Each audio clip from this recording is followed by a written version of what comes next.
Assalamualaikum warahmatullahi wabarakatuh. Bismillah, alhamdulillah, wala hawla wala quwata illa billahil aliyyil azim. Asyhadu an la ilaha illallah wahdahu la syarika lah, wa asyhadu anna Muhammadan abduhu wa rasuluhu la nabiyya ba'dah. Allahumma salli wa sallim wa barik ala sayyidina Muhammadin wa ala alihi wa sahbihi ajma'in, amma ba'du. Yang kami hormati para ulama, para ustaz, hadirin semuanya yang dimuliakan Allah Subhanahu wa taala. Alhamdulillah, Allah Subhanahu wa taala masih memberikan kesempatan kepada kita, masih memberikan kekuatan kepada kita, masih memberikan kemudahan kepada kita, sehingga kita masih bisa melaksanakan salat maghrib secara berjamaah. Kita lanjutkan dengan majelis taklim. Ini semata-mata karena hidayah dan kekuatan daripada Allah Subhanahu wa taala. Maka mudah-mudahan seluruh ibadah yang kita lakukan diterima oleh Allah Subhanahu wa taala, menjadi sebab dosa kita diampuni oleh Allah, menjadi sebab dosa orang tua kita, mertua kita, guru-guru kita, keluarga kita, orang kampung kita, bahkan umat seluruh alam diampuni oleh Allah, menjadi sebab selamat daripada api neraka dan masuk surga tanpa dihisab oleh Allah Subhanahu wa taala. Kita lanjutkan taklim kita sekarang di babu ma jaa fi karahatil isyarati bis salami bil yadi wa nahwiha bila lafdin. Ini masih melanjutkan di dalam masalah bahasan tentang salam, dan bab ini menerangkan tentang masalah makruhnya berisyarat salam dengan tangan atau selain daripada tangan, bila lafdin dengan tanpa adanya lafaz. Bismillahirrahmanirrahim. Qala musannif rahimakumullah fi kitab Tirmidzi an Amr bin Shu'aib an abihi an jaddihi an Nabi sallallahu alaihi wasallam qala laisa minna man tashabbaha bi ghairina la tashabbahu bil yahudi wala bin nasara fa inna taslim al yahudi al isyarat bil asabi' wa taslim an nasara al isyarat bil kaf. Rawahu Tirmizi. Ini bahasan tentang masalah makruhnya isyarat salam dengan tanpa lafaz, baik itu isyarat dengan tangan atau dengan selainnya. Di mana Imam Tirmidzi meriwayatkan yang bersumber daripada Amr bin Shu'aib dari ayahnya, dari kakeknya, yang langsung daripada Rasulullah sallallahu alaihi wasallam. Rasul sampaikan, laisa minna man tashabbaha bi ghairina. Kata Nabi bahwasanya bukan termasuk golongan kami bagi siapa saja seseorang yang menyerupai selain kami. Itu kata Nabi, ya. Jadi bukan termasuk golongan kami bagi yang menyerupai kepada selain kami. Makanya dalam hadis lain Rasulullah SAW sampaikan, man tasabba biqaumin fahuwa minhum. Barang siapa yang menyerupai suatu kaum, maka akan digolongkan dengan kaum tersebut. Di sini pentingnya kita tidak mengikuti selain daripada contoh Nabi. Kenapa? Takutnya kita digolongkan, Pak. Suatu contoh gini aja. Misalnya dia anak baik-baik, cuman dia tampilannya pun, kelakuannya pun menyerupai anak-anak gak baik, maka akan digolongkan dengan anak gak baik. Atau bahkan contoh gini aja lah. Misalnya dia itu anak baik, anak rumahan, terus tiba-tiba ke perempatan jalan, ya, dia itu pakai anting, terus salahnya robek-robekin, macam-macam lah. Padahal dia anak baik. Nah, maka akan digolongkan, ya, dengan anak-anak yang di perapatan itu. Atau bahkan misalnya ada razia, ya, dari departemen sosial, maka anak baik ini akan ketangkap juga. Kenapa? Karena tasabbuh, menyerupai. Atau bahkan contoh sederhana lagi gini. Misalnya ada wanita baik-baik, ini wanita baik nih. Nah cuman malam-malam itu dia nongkrong pinggir jalan, yang biasanya menyerupai perempuan yang dagang istilahnya ya. Dia nggak baik. Tapi pakaiannya menyerupai perempuan malam. Nah, tiba-tiba dirazia oleh Satpol PP, maka dia ketangkap juga. Walaupun dia bilang, "Pak, saya perempuan baik-baik. Pak, di sini saya cuma iseng doang." Tetap saja itu diangkut. Kenapa? Karena menyerupai. Nah, makanya di situ barang siapa menyerupai suatu kaum, maka akan digolongkan dengan kaum tersebut. Maka pesan Nabi, laisa minna man tasabbaha bi ghairina, bukan termasuk golongan kami yang menyerupai kepada selain kami. Makanya Nabi punya ciri khas sendiri, ya. Minum pun Nabi ciri khas apa? Tangan kanan. Kenapa? Kalau tangan kiri menyerupai setan. Makan tangan kiri menyerupai setan. Bahkan kata Nabi kalau minum langsung digeleget, ya. Tidak bismillah 1 kali sampai 3 kali, langsung aja ditelan minuman, maka itu menyerupai daripada minumnya onta. Nah, makanya kita sebagai umat Nabi, bagaimana supaya kita ikut daripada Rasulullah SAW, dengan harapan kita pun digolongkan dengan Rasul dan para sahabatnya. Makanya perlunya kita niru orang baik, Pak. Jangan sampai niru orang nggak baik walaupun sekedar penampilan. Kita niru penampilan orang baik. Sehingga kalau kita niru penampilan orang baik, maka nanti akan digolongkan dengan orang baik, Pak. Gitu. Tapi walaupun kita orang baik, tapi kalau penampilan kita bukan penampilan orang baik, maka akan digolongkan juga dengan orang baik. Maka di masyarakat saja, ya, orang baik tapi penampilannya ngikut-ngikut orang nggak baik, maka akan digolongkan kepada orang nggak baik tadi. La tasabbahu bil yahudi wala bin nasara. Janganlah kalian, kata Nabi, menyerupai orang-orang Yahudi dan orang Nasara. Ya kan? Dan memang orang-orang Yahudi dan orang-orang Nasara ini selalu mencontohkan, ya, bagaimana orang-orang Islam ini pun ikut gayanya. Itu. Makanya di dalam Al-Qur'an Allah Subhanahu wa taala jelaskan, "Walan tardu ankal yahudu wal nasara hatta tattabi'a millatahum." Orang-orang Yahudi dan orang-orang Nasrani tidak akan rela sampai kalian ini mengikuti daripada gaya hidupnya. Sampai mengikuti gaya hidupnya. Nah, makanya di sini perlunya kita ngaji, perlunya kita duduk dengan ulama, dengan majelis taklim, supaya kita tahu bagaimana sih gaya hidup Rasulullah SAW. Karena yang terjadi kadang-kadang, apalagi tahun baru, ya, yang bikin petasan orang Islam, ya, yang jual orang Islam, bahkan yang beli pun raya pun orang Islam. Nah, ini terjadi di mana-mana ini. Ya kan?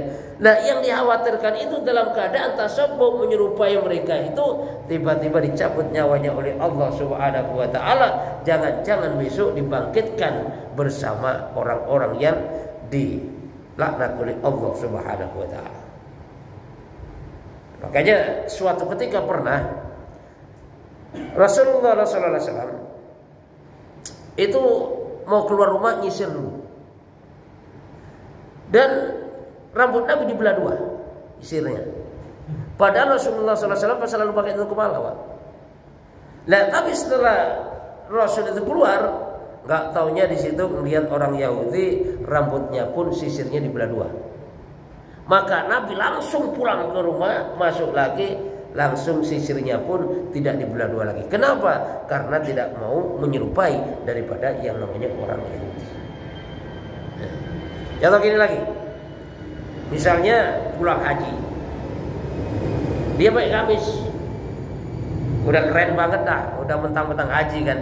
Tapi di situ ada yang memang itu gamis itu sunnah menyerupai Rasulullah SAW, ada juga menyerupai orang kafir Quraisy. Itu bedanya di mana? Bedanya di atas mata kaki. Ya, jadi kalau gamis sunnah, jubah sunnah itu di atas mata kaki. Nah, tapi kalau di bawah mata kaki itu bukan sunnah, Pak. Itu budaya Arab, bahkan itu pakaian orang kafir. Kalau di bawah mata kaki dengan sombongnya, ya. Nah makanya orang pulang haji pun kalau dia nggak pernah ngaji, nggak tahu bagaimana sunnah, kadang-kadang apa itu gamisnya, jubahnya sampai dibawa mata keng lengsreh, ya itu sudah dianggapnya bahwasanya itu adalah sunnah. Padahal yang membedakan sunnah atau bukan, sunnah itu di atas mata kaki. Ya, artinya tidak isbal. Isbal itu atasnya jelas. Jadi kita apa itu tinggal ngikutin saja. Cuman yang jadi masalah, kita siap ikut Nabi atau nggak ikut Nabi, itu tergantung bagaimana keimanan kita masing-masing. Ya. Kalau iman kita kuat, mudah kita ikut Nabi. Tapi kalau iman kita lemah, berbagai macam alasan dan nggak mampu. Kalau iman kita lemah, ya kan? Makanya di antaranya Rasulullah SAW, ya apa itu istilahnya menyampaikan ya. Aqful lihya wa qat'us syawarib.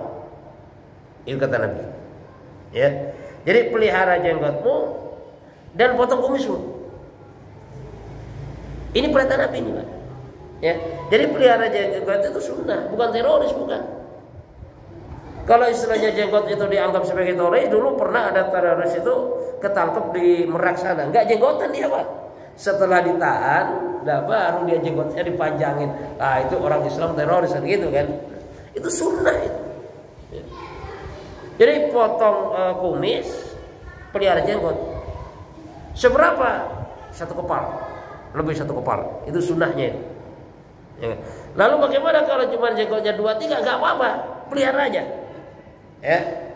Karena apa? Karena niatnya menghidupkan daripada sunnah. Dengan harapan apa? Dengan harapan dikumpulkan dengan Nabi dan para sahabatnya. Nah kalau sudah dikumpulkan dengan Nabi dan para sahabatnya, kan termasuk dikumpulkan dengan orang-orang yang diridhai oleh Allah Subhanahu wa taala. Fa inna taslim al-yahudi al-isyaratu bil asabi'. Karena salamnya orang Yahudi ini isyarat dengan jari. Ini salamnya orang Yahudi, ya bisa juga isyaratnya gini, bisa juga gini, gini aja gini, atau bahkan gini bisa. Itu salamnya orang Yahudi, Pak. Nggak boleh orang Islam ikut salam-salam seperti itu. Kenapa? Takut dikumpulkan nanti. Wa taslimun nasara al-isyaratu bil kaf. Ya. Sedangkan salamnya orang Nasara itu yaitu isyaratnya dengan telapak tangan. Itu. Ya langsung isyarat ini bila lafdin, tanpa adanya lafaz. Makanya kita harus beda sebagai orang Islam kalau bertemu saudara muslim, yaitu dengan ucapan assalamualaikum. Itu dikasih. Ya, salam berarti mendoakan. Jadi jangan sampai kita ikut daripada salam orang-orang lain. Kenapa? Karena takut-takutnya kita digolongkan ya oleh Allah Subhanahu wa taala dengan mereka-mereka itu. Makanya dalam kehidupan dunia ini kan ada 2 golongan. Yang golongan pertama, golongan yang diridhai oleh Allah, dan yang kedua golongan yang dimurkai oleh Allah. Terserah kita mau ikut yang mana. Kita bebas. Ikut yang mana silakan. Kenapa? Karena kalau kita ikut golongan yang diridhai oleh Allah Subhanahu wa taala, maka janji Allah akan diberikan yang berupa surga. Tapi kalau kita ikut golongan yang dimurkai oleh Allah Subhanahu wa taala, maka keadilan Allah Subhanahu wa taala akan ditegakkan, yaitu yang berupa neraka. Terserah kita mau ikut yang mana. Nah, lalu bagaimana caranya kita bisa ikut? Ya kita banyak majelis taklim kita. Kita banyak datang kepada ulama, bergaul dengan ustadz ya, tentang masalah bagaimana ilmu dalam kehidupan. Bagaimana amalan-amalan dalam kehidupan kita ini. Kalau kita mengamalkan seperti ini, kira-kira sesuai sunnah apa enggak? Itulah. Kira-kira nirunya niru siapa? Karena kalau kita niru Nabi akan digolongkan dengan Nabi dan para sahabatnya. Di saat kita niru orang lain, maka di situ kita akan digolongkan juga dengan orang lain tersebut. Na'udzubillah min dzalik ya. Jadi kita belajar bagaimana kita tasabuhnya ya, menyerupainya kepada Rasulullah SAW dan para sahabat. Kenapa? Karena Nabi sahabat ini sudah mencontohkan selama 24 jam semua kegiatan kita. Dicontohkan oleh Nabi. Sehingga nanti nilainya pahala. Ya. Nilainya ridho Allah Subhanahu wa taala yang bentuk sunnah. Cuman kan kadang-kadang kan ada orang, saya mah nggak perlu pahala. Ada orang seperti itu, Pak. Saya mah ibadah nggak perlu pahala. Kalau nggak perlu pahala berarti perlunya dosa. Kenapa? Karena kalau nggak pahala ya dosa. Ya. Pahala dosa, surga neraka. Ya kan? Kalau kita nggak perlu pahala berarti perlunya kita dosa. Kenapa? Karena pahala ini janji Allah kepada orang yang beramal kebaikan, sedangkan dosa ini janji Allah kepada orang yang beramal keburukan. Ya. Selanjutnya babu hukus salam. Bab tentang hukum bagaimana mengucapkan salam. I'lam anna ibtida'as salami sunnatun mustahabbatun laisa biwajib. Wa huwa sunnatun al-kifayah. Ketahuilah bahwasanya memulai salam ini adalah sunnah mustahab yang sangat dianjurkan. Bukan wajib, bukan, tapi mustahab yang sangat dianjurkan. Itu. Jadi mustahab ini sangat dianjurkan. Makanya alat untuk mendekatkan diri kepada Allah Subhanahu wa taala yaitu amalan-amalan sunnah, amalan mustahab. Kenapa? Karena kalau amalan yang sifatnya wajib itu sudah nggak bisa ditambah dan juga tidak bisa dikurang. Itu yang wajib tuh. Jadi uang yang wajib ini sudah ada ketentuannya, nggak bisa ditambah dan nggak bisa dikurang.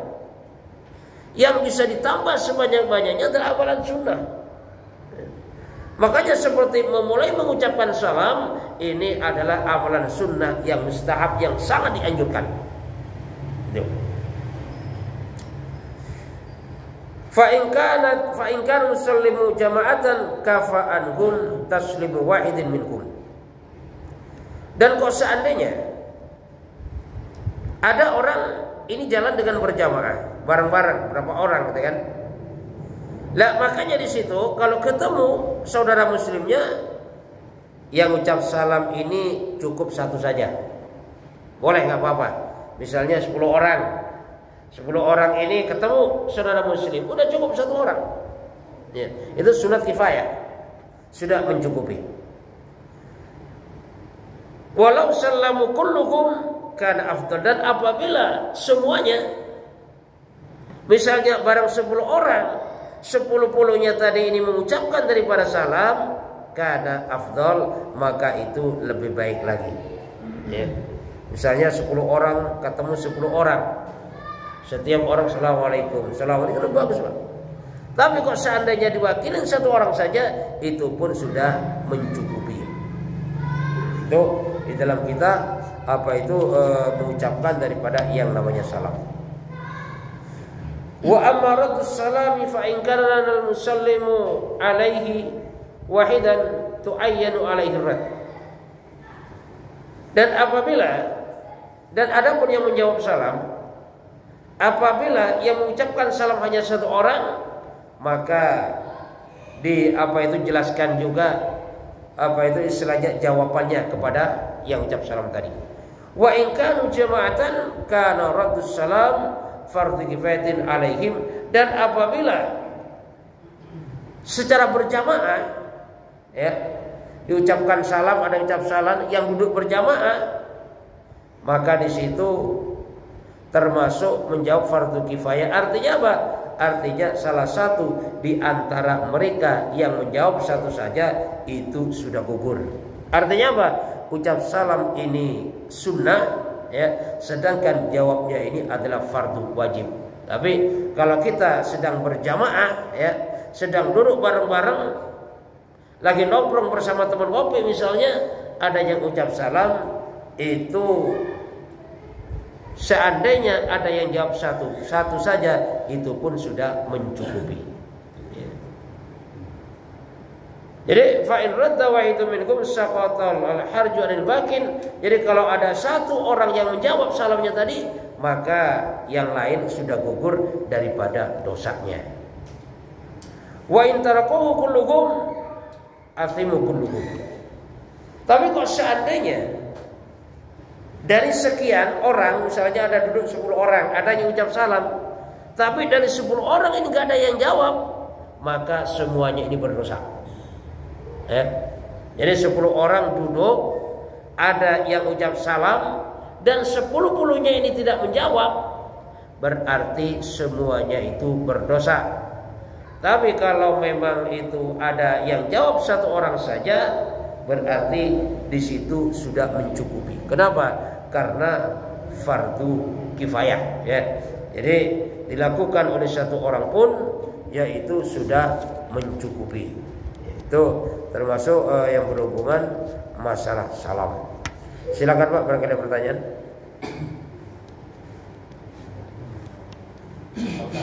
Ya. Assalamualaikum warahmatullahi wabarakatuh. Waalaikumsalam warahmatullahi wabarakatuh. Masalah penyiarannya itu Pak Ustaz, ada orang mengatakan itu apakah betul buat lantungan malaikat Pak Ustaz? Apa? Lantungan malaikat.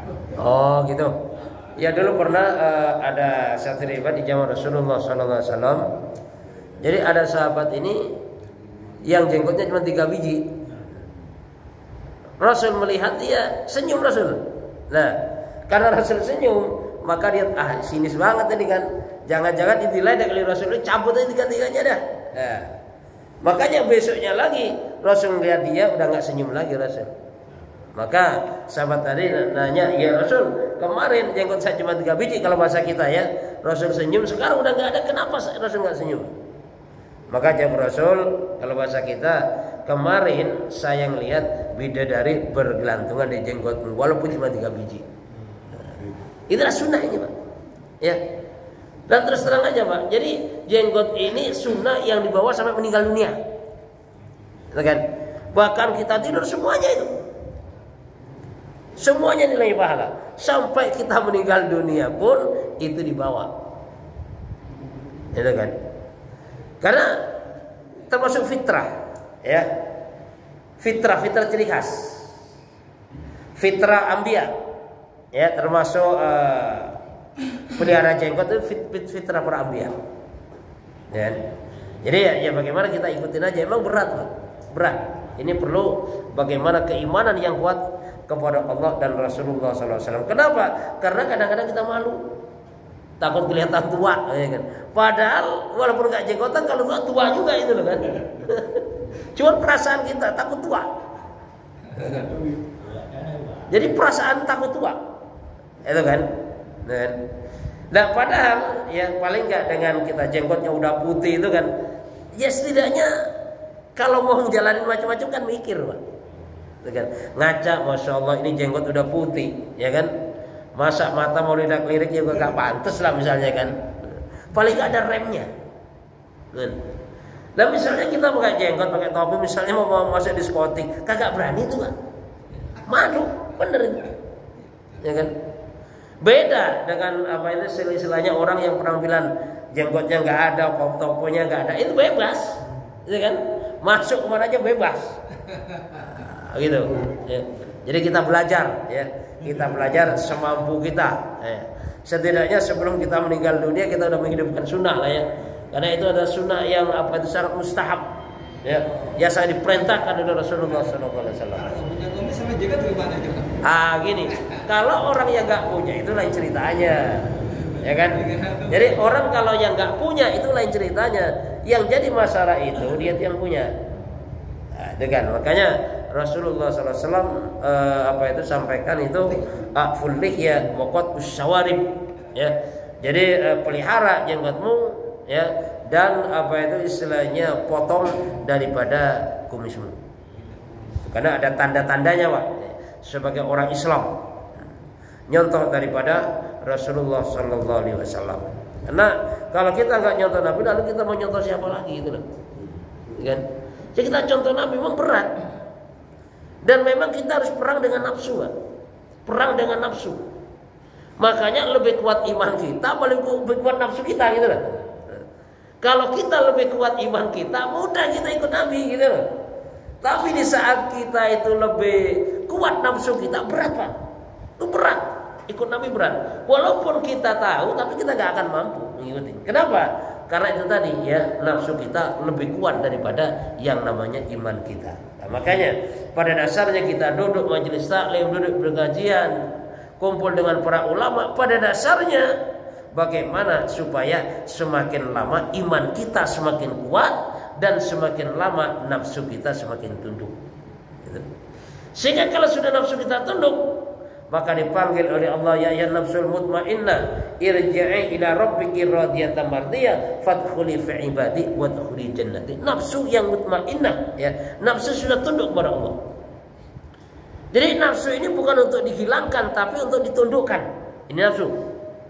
Kenapa? Karena kalau dihilangkan, nafsunya hilang, itu bukan manusia, Pak. Udah mati itu. Kalau sudah nafsunya hilang. Jadi nafsu untuk ditundukkan. Bagaimana cara menundukkan nafsu? Cara menundukkan nafsu ini yang jelas dengan ikut apa yang dicontohkan oleh Rasulullah Sallallahu Alaihi Wasallam. Itu untuk menundukkan daripada nafsu. Silakan Pak, barangkali ada pertanyaan lagi.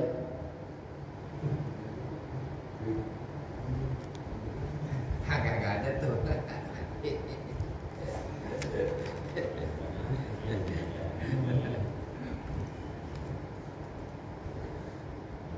Jadi di saat kita ucap salam misalnya Assalamualaikum, maka jawabannya lebih Waalaikumsalam warahmatullahi wabarakatuh. Nah, bahkan sebaiknya ya kita ketemu teman Assalamualaikum warahmatullahi wabarakatuh. Itu yang baik, Pak. Sebaiknya seperti itu. Ya, ketemu siapa saja. Ya, jadi ketemu orang yang dikenal maupun orang yang tidak dikenal, kita sunnahnya adalah mengucapkan daripada salam. Itu. Karena yang namanya salam itu kan doa. Orang semakin banyak didoain kan semakin bagus. Semakin banyak doa semakin bagus. Nah, makanya salam ini sebenarnya punya efek spiritual yang sangat luar biasa. Coba dah praktekkan tiap hari, ucap salam paling enggak kepada 25 orang aja deh. Ya. Jadi ketemu orang Assalamualaikum. Assalamualaikum. Ya memang lama-lama dibilang gila, Pak. Itu sampai ada kapan orang itu? Iya benar itu. Benar itu, Pak. Lama-lama dibilang gila itu. Ya Pak Muksin aja dah ya. Setiap ketemu tangga Assalamualaikum. Ketemu lagi Assalamualaikum sampai 25 orang, maka lama-lama mulai kapan Pak Muksin itu? Padahal itu amalan benar itu. Nah, makanya amalan Ibnu Abbas itu ucap salam. Makanya suatu ketika Tufail ini bersama Ibnu Abbas ke pasar. Makanya Ibnu Abbas ini Ibnu Umar ya, maaf. Ibnu Umar, Abdullah bin Umar ini selalu ucap salam. Masuk pasar kepada orang yang dikenal maupun orang yang tidak dikenal, jadi selalu mengucapkan salam. Kepada orang miskin, kepada orang kaya, selalu mengucapkan daripada salam. Sehingga banyak orang keheranan juga, Pak. Padahal ini benar nih. Ya kan? Memang kadang-kadang amalan yang benar banyak orang heran juga. Jadi efek spiritualnya sangat luar biasa dengan kita ucap daripada salam. Coba bayangkan misalnya kita Assalamualaikum 50 kali saja sehari, berarti kita dapat doa 50 kali daripada orang lain. Jelas Waalaikumsalam warahmatullahi wabarakatuh. Dijawab kita dengan lebih lagi. Itu kan. Cuma dia jadi masalah kan kadang sekarang malu. Jadi ucap salam itu malu. Dan kita nggak boleh memakai salam agama lain, nggak boleh itu, Pak. Karena batasan agama itu lakum dinukum waliyadin. Orang Islam salamnya assalamualaikum. Jadi nggak boleh kita pakai salam orang agama lain, itu nggak boleh itu. Kenapa? Karena itu termasuk toleransi yang kebablasan. Kenapa? Karena masing-masing agama itu mempunyai ciri khas masing-masing. Cuman yang jadi masalah kan kadang-kadang hati kagak enak gitu loh. Wah, nanti kalau saya nggak ikut salamnya dia, hati kagak enak. Jadi merasa nggak enak hati sama orang, tapi dia nggak melihat bagaimana pandangan Allah Subhanahu Wa Taala dan Rasulullah Sallallahu Alaihi Wasallam. Nah makanya orang-orang yang keyakinan agamanya kuat, maka dia tidak akan terpengaruh dengan salam atau dengan budaya orang lain. Kenapa? Karena yang namanya orang Islam ini punya budaya sendiri, ya, punya amalan sendiri. Amalannya apa? Amalannya ya amalan Rasulullah Sallallahu Alaihi Wasallam. Makanya kan apa itu ikrar kita kan, la ilaha illallah Muhammadur Rasulullah. La ilaha illallah artinya apa? Ini kalimat iman, ya. Bahwasanya beriman hanya kepada Allah, menyembah hanya kepada Allah, taat hanya kepada Allah, takut hanya kepada Allah. Dan ini adalah amalan hati, bentuknya keyakinan dalam hati. Sedangkan Muhammadur Rasulullah itu adalah bentuk daripada amalan keseharian kita, mulai A sampai Z, mulai masalah tetek sampai bengek, ya itu Muhammadur Rasulullah. Mulai sampai kita motong kuku, itu bagaimana Muhammadur Rasulullahnya? Sampai motong leher binatang, ada Muhammadur Rasulullah di sini. Kita berjalan, ada Muhammadur Rasulullah. Lah pendek kata, segala sesuatu yang kita amalkan dalam kehidupan kita, di situ ada Muhammadur Rasulullah. Lah Muhammadur Rasulullah itu bentuk amalan kita, ya, contoh Nabi, ya. Makanya kalau di dalam Maulid itu kan banyak kita dengar laqad kana lakum fi Rasulillahi uswatun hasanah, bahwasanya dalam diri Nabi itu ada contoh suri tauladan yang baik. Itu kalau Maulid diceramahkan semuanya, Pak. Rata-rata ayat itu kena itu kalau Maulid. Cuman yang jadi masalah kadang-kadang, ya, ceramahnya seperti itu, minum saja kagak dihabisin. Sehingga apa? Sehingga bertentangan dengan Nabi, ya kan? Makanya saya sering sarankan kalau taklim itu, kalau dikasih minuman aqua misalnya kan, kalau sudah dicoblos harus tanggung jawab habisin. Kalau sekiranya nggak habis, ya kagak usah dilubangin, gitu kan? Kenapa? Karena siapa yang mau minum sisa kita? Lah kalau kita mau minum ya harus dihabisin. Saya sendiri, Pak, kalau taklim disediain air, ya air penuh ini, kalau memang saya minum sedikit, berarti harus saya minum semuanya. Kenapa? Karena kalau nggak saya minum, ini mubazir. Kalau sudah mubazir, itu temannya setan, seneng banget itu setan tuh, ya kan? Nah kalau saya nggak habis kira-kira, nggak saya minum sekalian, ya, nggak saya buka tutupnya. Kenapa? Karena kalau saya buka, saya harus tanggung jawab. Kalau cuma saya minum separuh, itu sisanya dibuang, seneng banget itu setan. Ya, kita ngaji, ya ngaji sunnah Rasul, bagaimana contoh Rasul, ternyata dalam minum saja kita jauh daripada contoh Rasulullah Sallallahu Alaihi Wasallam. Kan? Makanya kalau kita minum harus dihabisin, makan harus dihabisin, kagak boleh nyisa. Kenapa? Sisanya nanti dimakan setan. Makanya Rasulullah Sallallahu Alaihi Wasallam kalau makan, Pak, ya, itu piring yang habis dipakai dan yang belum dipakai itu susah dibedain, saking bersihnya. Makanya kan apa itu istilahnya, habis makan apa itu istilahnya ngulung jari, itu sunnah, itu berkahnya di situ emangnya. Itu sunnah itu. Nabi kalau makan pakai suprah di lantai.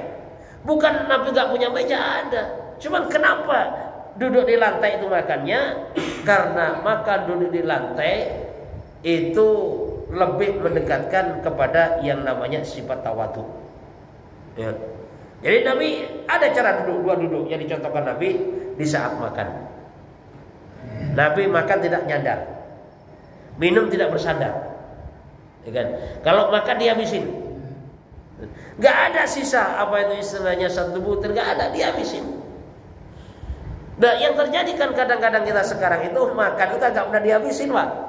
Apalagi di pesta, mentang-mentang makanan banyak, wah ngambil, udah dibuang lagi, taruh di bawah kursi. Ngambil, taruh di bawah kursi, kagak dihabisin. Itu setan seneng banget tuh. Kata setan, inilah yang saya harapkan.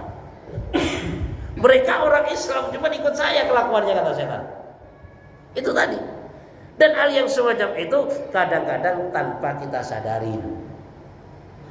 Nah, lalu bagaimana seandainya kita gak habis? Makan kita gak habis karena kebanyakan. Makanya kita niatkan kalau kita buang kita niatkan agar supaya dimakan oleh makhluk lain. Bisa juga biar dimakan oleh ayam, oleh macam-macam. Yang penting niatnya kita bukan niat buang makanan, tapi niatnya bagaimana supaya dimakan oleh makhluk lain. Kalau memang kita nggak habis. Nah, tapi diusahakan yaitu dihabiskan karena itu sunnah daripada Rasulullah SAW dan itu menambah daripada nilai pahala. Nah, makanya pentingnya mengamalkan sunnah ikut Nabi ini. Di dalam Al-Quran Allah Subhanahu wa Ta'ala sampaikan, kalau bahasa kita, qul, katakan Muhammad, in kuntum tuhibbunallah fattabi'uni. Wahai Muhammad, sampaikan pada umatmu, kata Allah. Wahai umatku, kalau bahasa kita, kalau kalian cinta kepada Allah Subhanahu wa Ta'ala, fattabi'uni, ikut caraku. Itu aja udah. Ya. Jadi kalau kita ikut cara Nabi, ikut sunnah Nabi apa? Yuhibbukumullah wa yaghfir lakum dzunubakum. Allah akan cinta dan akan diampuni dosanya. Itu dengan catatan kita ikut sunnah. Jadi fattabi'uni, ikut caraku aja. Jangan ikut cara orang lain. Nah, makanya kita ini imannya akan diakuin oleh Allah Subhanahu wa Ta'ala kepada Nabi. Yang pertama kita cinta Nabi, yang kedua kita ikut Nabi. Kenapa? Karena zaman dulu ada orang yang cinta Nabi tapi gak ikut Nabi, ditolak imannya oleh Allah. Ada juga orang yang ikut Nabi tapi gak cinta Nabi, ditolak juga imannya oleh Allah. Siapa yang cinta Nabi gak ikut Nabi? Yaitu pamannya Abu Thalib. Abu Thalib cinta Nabi. Bahkan perjuangannya ini dibela mati-matian oleh Abu Thalib. Cuma Abu Thalib gak mau ikut Nabi. Dengan gengsinya gak mau dia bersyahadat ikut Nabi. Maka imannya ditolak oleh Allah. Ada juga pada saat itu orang yang ikut Nabi, kemana-mana bersama Nabi, berjamaah bersama Nabi, kecuali maghrib dan subuh. Duhur ada, ya. Oh, isya dan subuh. Duhur ada, asar ada, maghrib ada, isya udah hilang tuh. Subuh nggak ada. Nabi jihad ikut jihad.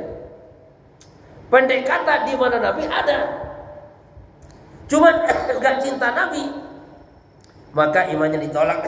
Siapa itu? Yaitu golongan daripada orang-orang munafik. Ya. Makanya di zaman Nabi ini ada orang munafik, ya, yang dimana yang catatannya itu ada di Hudzaifah, sahabat Hudzaifah. Makanya pada saat itu setelah sepeninggalan Nabi, Umar bin Khattab lihat kalau ada sahabat yang meninggal, Hudzaifah gak nyolatin, maka Umar bin Khattab pun gak ikut nyolatin. Kenapa? Karena takut-takut dia termasuk salah satu orang munafik yang ada di dalam catatan Hudzaifah. Jadi orang munafik ini, Pak, dia ikut Nabi dia, cuma gak cinta Nabi. Orang munafik ini banyak orang yang berkhianat. Ini orang munafik ini. Nah, makanya kadang-kadang terjadinya, ya, perpecahan di dalam atau terjadinya pengkhianatan itu gara-gara orang munafik, ya kan? Bahkan dulu kisah Jenderal Sudirman itu kan, yang sama pengkhianat orang munafik ditunjukkan kepada Belanda, ya kan? Itu kan orang munafik. Sebagaimana di zaman Diponegoro sampai tertangkapnya itu kan gara-gara orang munafik. Yang bunuh Umar bin Khattab itu orang munafik. Orang munafik bahaya, Pak. Karena orang munafik itu ibarat penyakit dalam. Jadi penyakit dalam itu lebih parah daripada penyakit luar. Walaupun luarnya kelihatan gagah, mentereng, pakai dasi, kagak taunya remuk di dalamnya, Pak. Cepet itu, Pak, matinya. Jadi bahayanya orang munafik seperti itu. Perpecahan itu dibuat oleh orang-orang munafik.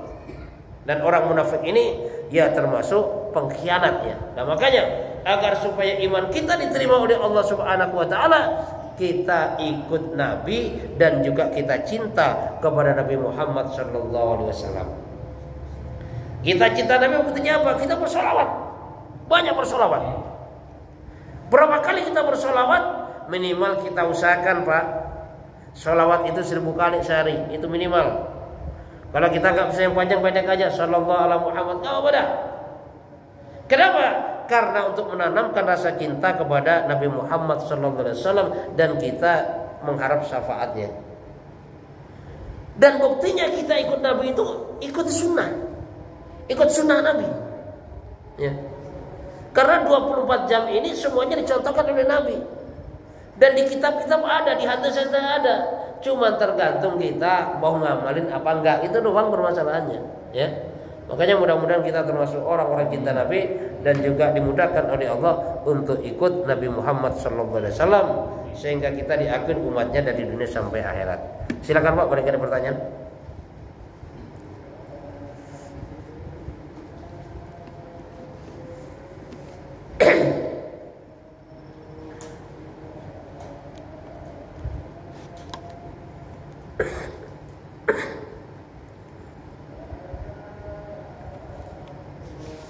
Jadi ini masih bahasan tentang masalah salam, agak panjang juga bahasannya kan.